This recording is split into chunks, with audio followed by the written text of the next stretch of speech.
สวัสดีค่ะชวนทำขนมนมเนยง่ายๆกับ Easy Food ราชยาค่ะ คลิปนี้มาชวนทำคัพเค้กเลมอนสูตรคัพเค้กโดนัทสูตรเค้กง่ายๆสูตรคัพเค้กนุ่มฟูหอมเลมอนเนื้อเค้กนุ่มมากอร่อยรสชาติเปรี้ยวหวานเราไปดูวิธีทำกันเลยค่ะขั้นตอนแรกจะขูดผิวเลมอนไว้ก่อนขูดผิวเลมอน1 ลูกจากนั้นเราก็จะนำเลมอนมาผ่าครึ่ง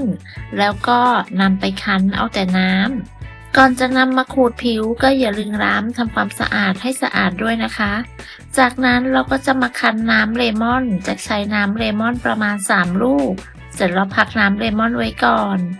ต่อไปเราก็มาทำการแยกไข่สูตรนี้จะเป็นสูตรเค้กชิฟฟ่อนเลมอนแล้วทำการแยกไข่แดงและไข่ขาวออกจากกันโดยระวังอย่าให้มีไข่แดงติดไปในไข่ขาวโดยใช้ไข่ไก่เบอร์2จำนวน3 ฟองและอย่าลืมเลือกใช้เป็นไข่สดใหม่เค้กจะได้ไม่คาวไข่ขาวก็จะได้ตีขึ้นง่ายแยกไข่เสร็จแล้วเราก็มาทำส่วนผสมของไข่แดงกันต่อใส่น้ำตาลทรายและเกลือลงไปตามด้วยน้ำเลมอนนมสดและน้ำมันจะใช้เป็นน้ำมันรำข้าวค่ะเพื่อนๆจะใช้น้ำมันพืชหรือน้ำมันคาโนล่าก็ได้เสร็จแล้วใช้ตะกร้อมือคนส่วนผสมให้เข้ากันจากนั้นร่อนแป้งเค้กและผงฟูลงไปในส่วนผสมร่อนแป้งเค้กและผงฟูลงไปในส่วนผสมแล้วใส่ผิวเลมอนลงไปประมาณ1/2 ช้อนชาแล้วก็ใช้ตะกร้อมือคนส่วนผสมให้เข้ากันด้วยความเร็วคนที่เข้ากันด้วยความเร็วเสร็จแล้วก็จะพักส่วนผสมของไข่แดงไว้ก่อนต่อไปเราก็จะมาตีไข่ขาวเปิดสปีดความเร็วกลางตีไข่ขาวจนขึ้นฟองหยาบเล็กน้อยจากนั้นใส่น้ำเลมอนลงไปจะเปลี่ยนเป็นครีมออฟท่าน้ำมะนาวหรือน้ำส้มสายชูแทนก็ได้จากนั้นใส่น้ำตาลทรายลงไปโดยจะแบ่งใส่3 ครั้งแต่ละครั้งก็ให้ห่างกันประมาณ 10-15 วินาทีจนกระทั่งน้ำตาลทรายหมดในขั้นตอนนี้จะใช้สปีดความเร็วปานกลางตีไข่ขาวต่อจนกระทั่งไข่ขาวมีลักษณะเป็นสีขาวนวลเป็นริบบอนตั้งยอดอ่อนปานกลางปลายงองุ้มประมาณนี้ก็ใช้ได้แล้วเสร็จแล้วจักตีต่อด้วยความเร็วต่ำอีกประมาณ30 วินาทีเพื่อเป็นการตักอากาศต่อไปเราก็จะนำไข่ขาวมาผสมกับส่วนผสมของไข่แดงตักแบ่งไข่ขาวมาผสมกับส่วนผสมของไข่แดงโดยคนตะล่อมด้วยความเบามือโดยตักแบ่งมาผสม 2-3 รอบจนกระทั่งไข่ขาวหมดเมื่อคนตะล่อมจนเข้ากันดีแล้วเราก็นำไปตักแบ่งใส่ถ้วยได้เลยวันนี้จะใช้เป็นถ้วยขันข้าวเบอร์8วางด้วยกระดาษจีบเบอร์3220สูตรนี้ทำได้ทั้งหมด12 ถ้วยพอดีค่ะตักใส่ถ้วยแต่ละถ้วยจะใส่ในน้ำหนักประมาณ35 กรัมก็จะได้12 ถ้วยพอดีถ้าทำใส่พิมพ์เค้กปอนด์ก็จะได้ประมาณ2 ปอนด์ค่ะ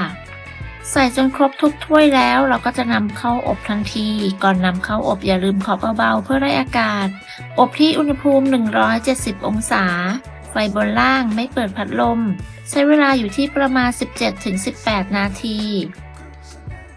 เมื่อเค้กสุกแล้วก็นำออกจากเตากระแทกพิมพ์เบาๆเพื่อให้เค้กเซ็ตตัวเสร็จแล้วแจ็คยกลงจากถาดโดยคว่ำเค้กไว้แล้วก็พักเขาไว้ให้เย็นเมื่อเค้กเย็นแล้วแจ็คมาทำการเจาะรูตรงกลางโดยใช้หัวบีบเบอร์ใหญ่หน่อยค่ะเจาะลงไปตรงกลางแล้วก็นำเนื้อเค้กตรงกลางออกมาทำแบบนี้ไปเรื่อยๆจนครบทุกชิ้นเลยค่ะวันนี้เราจะทำเป็นคัพเค้กสไตล์โดนัทกัน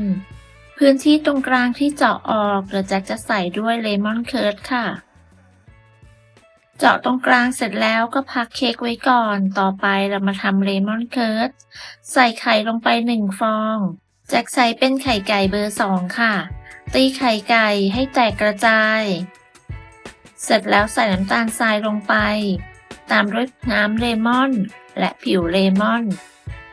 จากนั้นก็คนส่วนผสมให้เข้ากันค่ะเมื่อส่วนผสมเข้ากันดีแล้วจะก็นำส่วนผสมนี้ไปตั้งไฟเปิดไฟอ่อนคนจนกระทั่งส่วนผสมข้นเดือดเมื่อข้นเดือดดีแล้วก็ปิดไฟใส่เนยลงไปคนให้เนยละลายเสร็จแล้วนำออกมาใส่ถ้วยแล้วก็พักเขาไว้ให้เย็น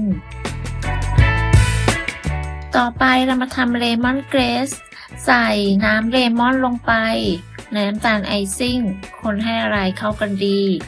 แล้วเราก็จะนำเลมอนเกรสไปเคลือบบนหน้าเค้กกันนำคัพเค้กที่เจาะรูแล้วจุ่มลงไปในเลมอนเกรสแล้วก็ยกขึ้นมารอให้เขาหยดให้เสร็จก่อนแล้วก็ยกขึ้นมาจะเคลือบบางๆนะคะถ้าเคลือบเยอะจะหวานมากทำแบบนี้ไปเรื่อยๆจนกระทั่งครบทุกชิ้นจากนั้นรอให้เขาเซ็ตตัวเลมอนเคิร์ดที่พักไว้จนเย็นแล้วจะนำมาใส่ถุงบีบตักใส่ถุงบีบแล้วก็ตัดปลายถุงจากนั้นนำไปบีบลงในคัพเค้กที่เราเจาะรูไว้ได้เลยค่ะบีบครบทุกชิ้นแล้วก็ตกแต่งให้สวยงามตามต้องการได้เลยจะทานเลยหรือว่าจะแช่เย็นไว้ก่อนก็ได้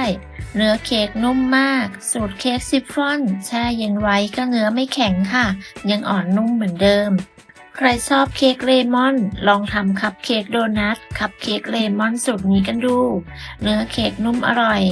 ไม่หวานมากได้รสชาติความเปรี้ยวจากเลมอนเคิร์ดและความหวานจากเลมอนเกรสอร่อยลงตัวมากๆค่ะขอบคุณสำหรับการติดตามรับชมคลิปนี้พบกันใหม่ในคลิปหน้าสวัสดีค่ะ